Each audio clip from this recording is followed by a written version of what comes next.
समाचार प्रेस में आपका स्वागत है। मैं हूं आपके साथ आयुषी शर्मा। आइए नजर डालते हैं आज की ताजा खबरों पर।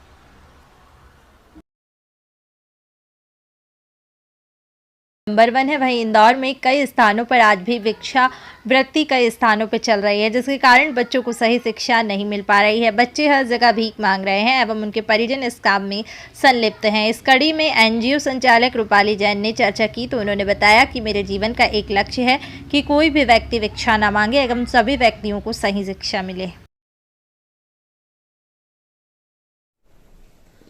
मैम, आपके द्वारा भिक्षावृत्ति का अभियान चलाया जा रहा है, वो किस प्रकार चलाया जाता है और उसमें क्या क्या किया जाता है? देखिए, हमारे यशस्वी प्रधानमंत्री माननीय नरेंद्र मोदी जी ने एक स्वप्न देखा कि हमारा देश स्वच्छ हो। हमने उसको पूर्ण किया। वैसे ही उन्होंने एक और सपना देखा कि हमारा भारत भिक्षावृत्ति मुक्त हो। अब इस स्वप्न को साकार करने में हम लोग चल पड़े हैं और इंदौर को भिक्षावृत्ति मुक्त बनाने के लिए लगातार पिछले 3 वर्षों से हम काम कर रहे हैं, जिसमें जगह जगह से जहां से भी हमें सूचना आती है या फिर हमें भी कहीं हमारी टीम को नजर आते हैं ऐसे भिक्षुक जो भिक्षावृत्ति में लिप्त हैं, चाहे वो निराश्रित हैं या फिर बीमारी की अवस्था में है, खाली प्लॉट पर मंदिर के बाहर या फुटपाथ पर पड़े हैं, उनको रेस्क्यू करके लेकर आते हैं, उनको इलाज मुहैया कराना और अगर कोई दिव्यांग है तो उनको कृत्रिम अंग लगाना। लेकिन सिर्फ इतना ही एक हमारा उद्देश्य नहीं है। हमारा मेन उद्देश्य है इनको समाज की मुख्य धारा में लेकर आना।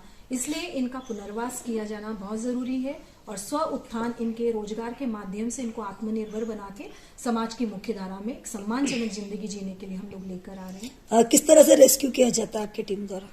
देखिए, बड़ा रेस्क्यू जो है वो बड़ा कठिन कार्य है, क्योंकि इसमें कई बार हम पर हमले भी हो जाते हैं। विक्षिप्त रोगी हैं जो आपराधिक प्रवृत्ति के भी होते हैं और हिंसक भी होते हैं, तो टीम पर हमला करते हैं। इनके पास छोटे छोटे हथियार होते हैं, जैसे रेजर है, कटर है या फिर आरी, इस तरह के ये लोग हथियार लेकर भी घूमते हैं। जब इनको पकड़ने जाते हैं तो ये लोग हमला भी करते हैं। कई बार नशे में लिप्त भिक्षावृत्ति में लोग मिले हैं हमें, जो पूरी तरह से नशे में धुत रहते हैं, वो भी हमला करते हैं।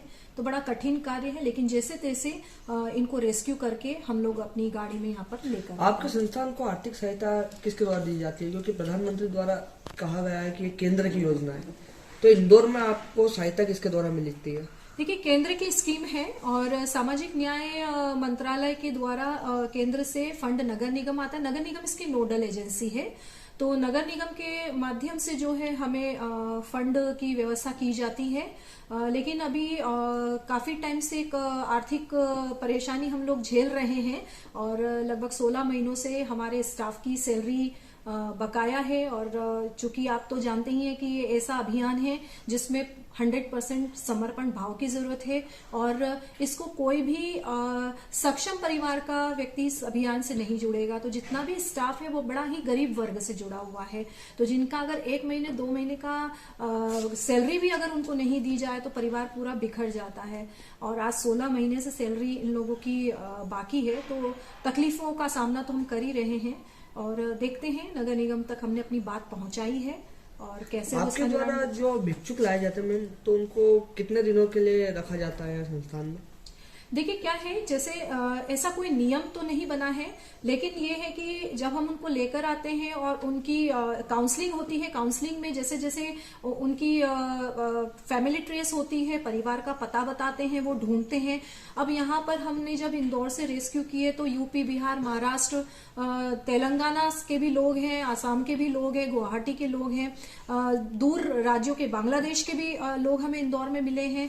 तो फिर हम जब उनका इलाज करवाते हैं, मानसिक विक्षिप्त अवस्था में घर छोड़कर निकल जाते हैं और जब मेंटल हॉस्पिटल में ठीक करने के बाद में और फिर जब ये थोड़ा थोड़ा कुछ भी इनकी जानकारी देते हैं, वैसे परिवार ट्रेस करके और उनको उनके परिवार को सौंप देते हैं। ऐसे अभी तक लगभग 1578 लोगों को हमने रिहैबिलिटेट किया है, जिनमें से 850 लोग ऐसे हैं जिनके बहुत दूर दूर से परिवार के, मतलब घर से ये लोग निकल गए थे, कोई 15 साल पहले, कोई 10 साल पहले, कोई 20 साल पहले।